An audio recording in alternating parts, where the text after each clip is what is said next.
we have a necessity to optimize or rearrange what we do in such a way that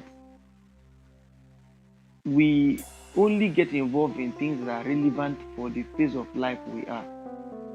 So if I thought about 5 phases of life, I thought that there is the phase of accumulation, there is the phase of validation, there is the phase of application or utilization, and there is human phase of results. Those are basically as it comes to developmental phase of life. So as you understand the phase you are, you narrow down your engagement and commitment to the things that are relevant for that phase of life, so that you don't get too busy doing too many things that are not relevant. Our very first task that we often give in any of the seasons is that all participants should write a vision statement for themselves for the next 15 years. The idea is, once you can clearly note, okay, this is what you want to see in your life for the next 15 years, and then you intentionally begin now to tailor your activities, your commitments, and your focus towards getting there. In the next 5 years, you will already be very, very close to that place, because right now, the only thing you can see, because of the level of experience you have and the level of your mind development, whatever you are envisioning for 15 years, you will think is a very big vision. But as you keep growing, 2 years, 3 years, you discover that those things are already there. But if you don't have a clearly defined vision for it, for your future, you will just be involved in everything and anything.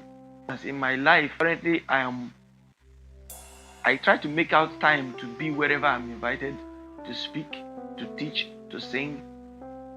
And the necessity is,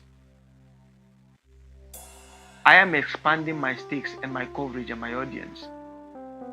Intentionally under God, trying to maximize every platform God gives me to build confidence, to build divine social confidence. Or basically what the Bible says, to prove your ministry. And so it is the things that I want to ensure that I engage in. So even at work, once I have any schedule, I'll take permission and go. They will be complaining, I'll still go. Because I know the impact every moment, 10 minutes I spend with people can do in their lives. So please, if you have not been taking the task serious, take it serious. Write a clear vision statement for yourself. That's our task 1. So set your goals for the week. Do the tasks. They are all intentional to build you. That being said, we will go into the focus for today. So the task is aimed at renewing your walk with God for a true divine living. That the theme for our tonight is renewing the quality of your life, self-reflection and godliness. It's like a topic that combines the task for yesterday and the task for today. Think of the things you can begin now to do to build a better relationship with God. Read Romans chapter 6, Genesis chapter 3, and John chapter 1 from verse 1 to 13. And make notes of those things you will do in your logbook or your notebook. And then the task for yesterday is a normal Monday task that says set your goal for the week. And in your goal for the week, include how you will improve in what you are primarily engaged in. For instance, you are a student. So what do you intend to achieve as a student this week? That's your goal.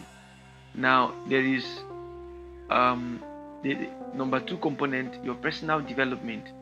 What you will do to develop yourself this week. Number 3, your personal sustenance. How will you fend for yourself? Do you have to wash clothes or cook food? You have to go to market? You include it as a goal for the week. There is the finance. What will I do to improve my finance this week? Will I save, or either you earn, or you will save, or you will invest? And so you want to set your goal in line with those things. And then as it concerns the mentorship?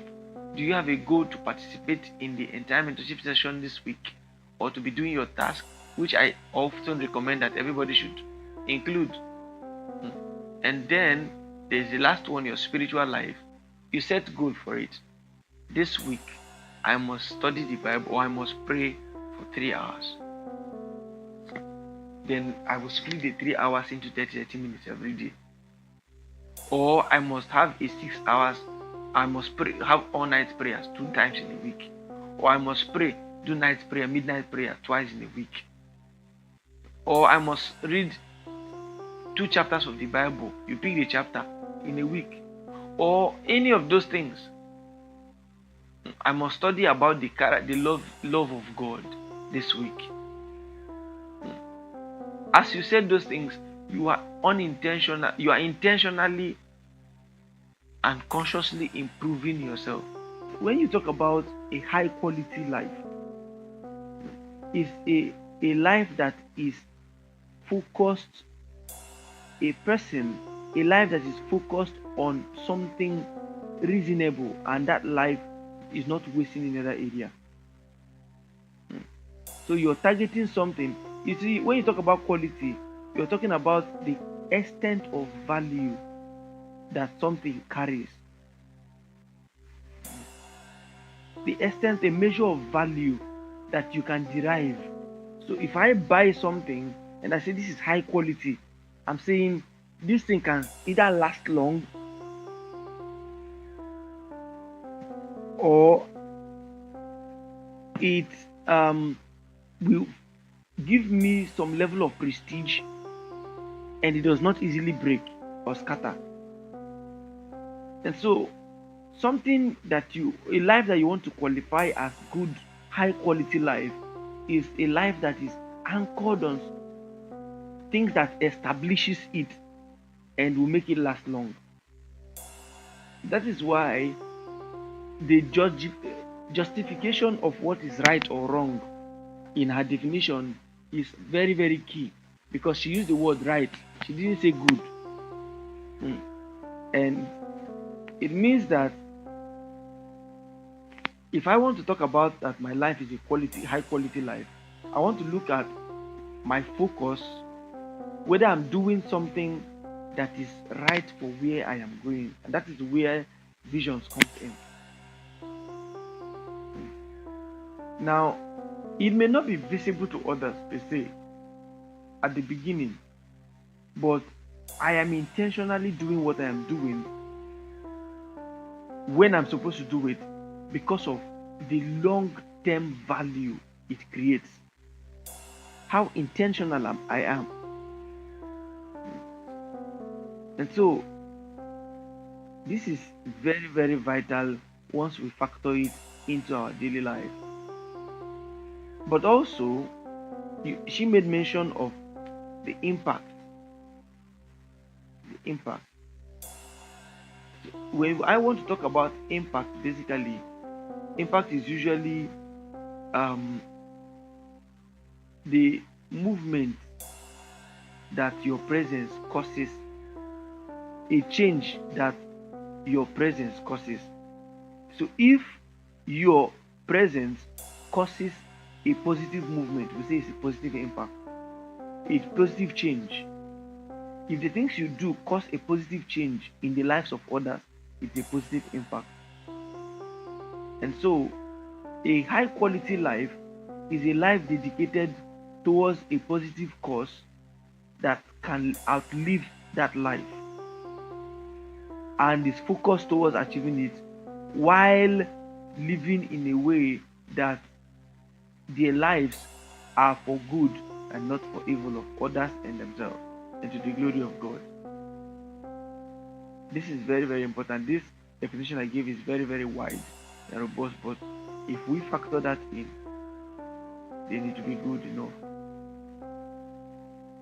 Having said that,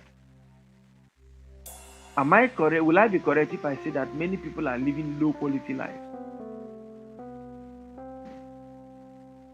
Actually, many are living low quality lives because many do not seem to have, even those who seem to have a focus, direct focus, may not have clear vision.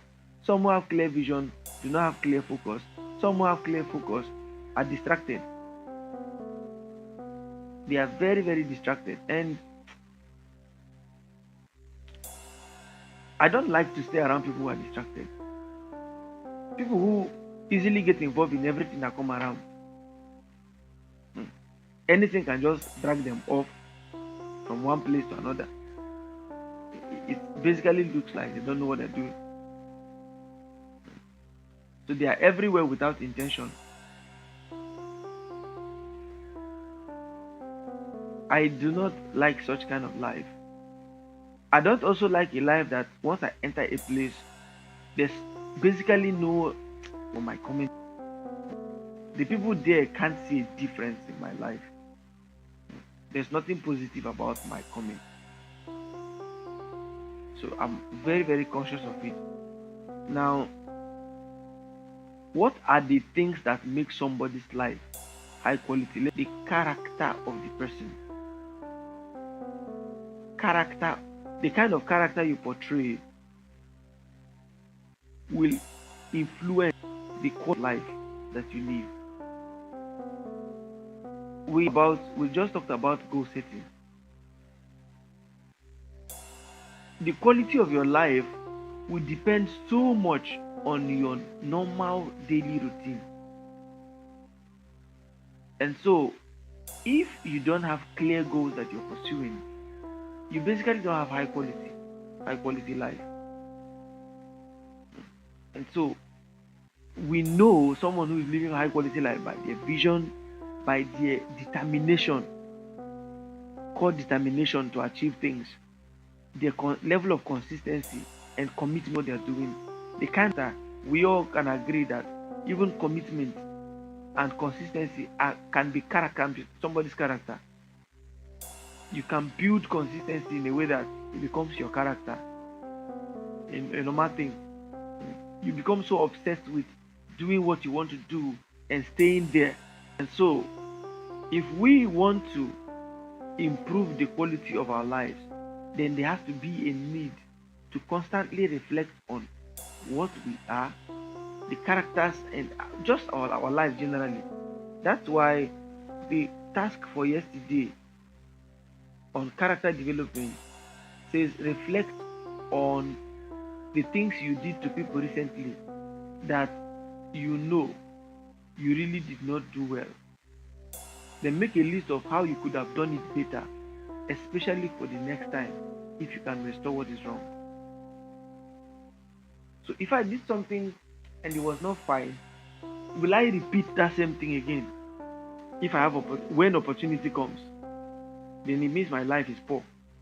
The quality of my life is poor. I just keep recycling negative attitude every time. So I'm saying all this because we should be people who live a high quality life. When I teach on self-confidence on Saturday, you see how these things all synchronizes together. Therefore, intentionally build character sets that make your life valuable and of high value. When I mean of high value, that's high quality. The other thing is on the subject of godliness. A life that demonstrates or portrays the divine characters, the divine character of God. Thank you, Mr. Steve.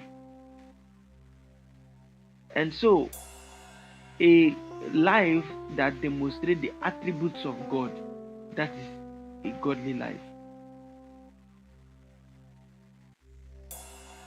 Now, we are talking about quality of life. The measure of godliness one carries determines the extent of quality their life is. If you don't have your godliness is just very small, then your life, the quality of your life is small. The reason is that it means you'll be dangling between principles. You'll be dangling between character sets. Today you don't lie. Tomorrow you lie. Today you are this. tomorrow you are that. Nobody can really take you serious. They don't know where you stand. You are not standing either right or wrong.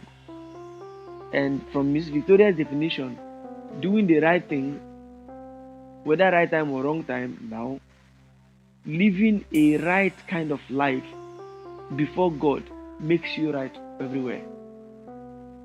Therefore, if somebody wants their life to be renewed, the quality of their life to be renewed, what do? They reflect on the character of God that they exhume or that they portray, and try to ensure that they improve on the level of godliness that they carry, their own godliness.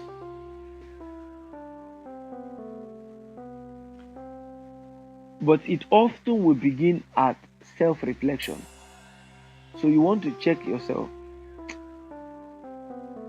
What do I used to do that I basically, how much time do I even spend playing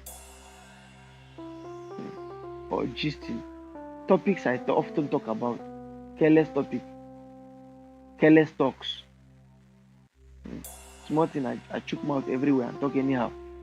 Before I even talk, before I think, I don't really talk. Those are two careless lives. Very simple things that make you so debased. I don't know how to listen to people. So when I talk, I just talk anyhow. Before somebody talk, I've spoken 50. When I'm eating carelessly. And when I dress too, I can just be anyhow, walking on the road. Those are careless lives. If you want to live high quality life, those can be true. And so, what are the components? I'm stopping here. What are the components that make for a high quality life? Are we together?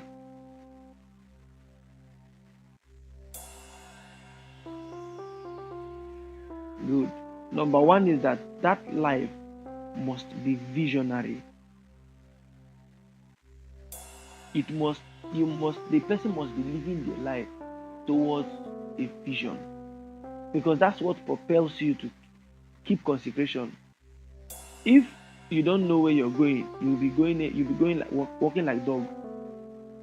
But if you're going to from Port Harcourt to Aba, for instance, and you know that it's Aba you're going, you will stay on the road that leads to Aba. And so the life must be visionary. The life must be purpose driven. The life must have good character, right characters. The life must be intentional. And so intentional living is the fourth component of a high quality life. Number 5 component of a high quality life is godliness. The life must be a life that exhumes the nature of God. Number 6, the life must be a cautious life. When I mean a cautious life, a life in terms of the way you speak, the way you dress. You don't need to buy the whole world for you to dress well, but at least you should be clean. You should be clean. Possibly iron your clothes very well. And then when it comes to talk, don't jump into every discussion. You must learn to be quiet as much as possible and speak only things you know and you are sure of. And when you are not sure of something, say, I'm not sure of this, but this is what I think about it. Because the way you speak will show the kind of life you live. The next is cleanliness. A quality life must be a life that knows how to be clean. The life must be focused. That's like 8 components already. I want to say the last one, prudence. That a high quality life since the life is focused on something, the life will know how to manage even resources in their own hands. including time. And so the question is, where do you see, how do you measure for yourself now? If I ask you to draw a graph, if I ask, because um what I have always done to improve or to keep my quality of life the same over the years is that I usually have a graph of the fruit of the spirit in the Bible. This is its manifestation in my life. So if I look at love 100%, at what percent is my love life? How do I love people? Am I sincere with people? Do I sincerely care for people? Am I selfless when it comes to caring for people? I check it and I measure myself. So I have mentioned 8 components that make for a high quality life. My task to you is draw a graph, a normal Cartesian graph. On the y-axis, I hope that we are understanding what I mean when I'm talking about this graph stuff. On the y, on the vertical plane, number it between 1 and 100. And on the horizontal plane, include these 8 attributes. Number 1, visionary. Ask yourself, do you have a clearly defined vision? Number 2, purpose driven. Do you have a clearly defined purpose? Number 3, character. You want to check, do I have good character? What are the things that I usually behave that is not basically, I know that I need to change, or people complain too much about this? And you can use the fruit of the spirit to check, compare that one. Do I have love? Do I have kindness? Am I gentle? Am I meek? Am I humble? All of those. And so I said number 3 is your character. Number 4 is focus. Number 5 is godliness. Number 6, cautiousness. When it comes to, I would have used the word consciousness, but I prefer to use the word cautiousness, because consciousness is internal, cautiousness is external. So your dressing sense, your talk, your speech, your approach to talking and responding to issues, those things and all others, whether you while away time all the time or you manage the resources you have. So all of those, that's like the 6 components.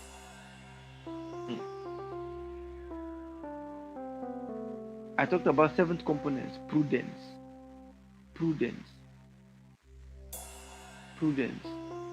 How you manage resources, including human, around you. And then I mentioned 2 more, 8 and 9. I think I would just those 2 and allow you to find out. But include discipline, your ability or your commitment to stay in something that you want, no matter how it feels. And so, having stated all this, the task for today says, find out for the month you are supposed to think about to others that you was actually wrong, and then how to become better. And task for today, okay, because you see, you can't be godly if you don't have a relationship with God. Nobody can be godly if they don't have a relationship with God. And so, how be it, there are many people who have a relationship with God, but the Holy Spirit speaks to them, they easily forget. The Spirit is leading you to not talk, you are shouting everywhere. So many persons, our relationship with God ends when we are with God alone in the private place. The other one, sometimes the kind of words you say, even you question yourself, am I? People around you will say, is this one a child of God? Then what happens to your relationship with God? That means it hasn't yet influenced your life. for that reason. The task number 2 is asking, what do you think in view of last week's task that says,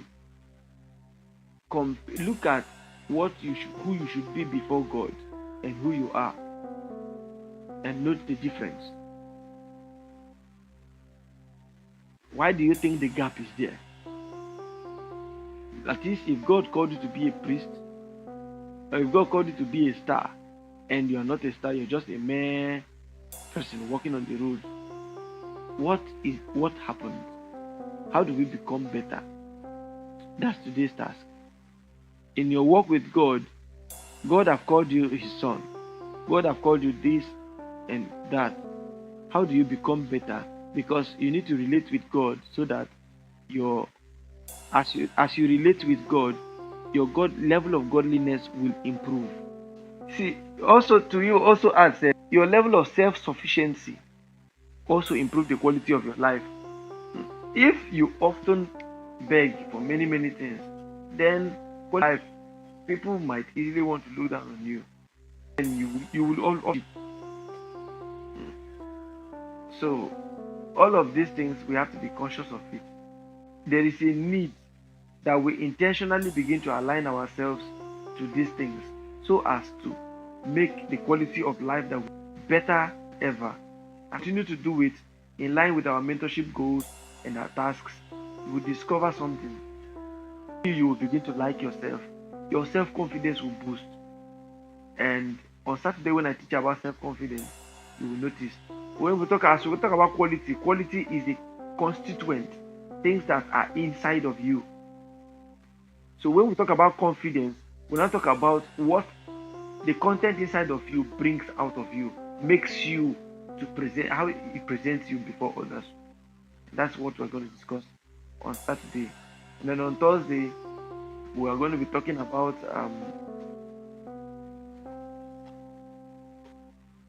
just 1 second. So on Thursday, we are going to be talking about first impressions. How to create a lasting first impression. That is what we call the efficacy of first steps and first impacts. So we should not even, nobody here should even miss Thursday, because this week we are intentional about you beginning to intentionally build live a different kind of life. Let the mentorship begin to influence your life. Don't just be a participant. Be someone who the thing is affecting positively. So having said those, I want to believe that we have been blessed and edified by this. The text that we have to read today from the Bible, Genesis chapter 3, Romans chapter 6, and John chapter 1. Genesis chapter 3 talks about the fall of man. How man fell from glory and became shame now began to catch. The opposite of glory is shame. If you're not glorious, shame is catching you. And you know what usually causes shame? When there's something abnormal in your life, it becomes shameful. And so that is Genesis 1, and that is supposed to introduce us to who we are supposed to be and what happened. In Romans chapter 6, it now talks about how people have deviated. Shall we continue in sin because grace abounds? And then in John chapter 1, it now teaches about how we build our walk with God, or who God sees us. That the fact that Jesus says, because you're a Christian, you have power to become the Son of God. You already have power to become the Son of God. So what are we waiting for? Please, let us do this task. It is going to improve us. By the time you begin to compare, to reflect on your daily character, your weekly wrongs, and you rewrite them, you will not repeat those wrongs anymore. And of course, your life will become a high quality life with consistency, dedication. Before you know it, everything you are supposed to push for will come to you because you are confident in yourself. I want to say at this juncture, I hope that this session really made impact. So please let us intentionally begin to build high quality each and every one of. Let me leave you here for tomorrow's task is centered on self-development. Please do it. It's for your own good. I've not charged anybody for this.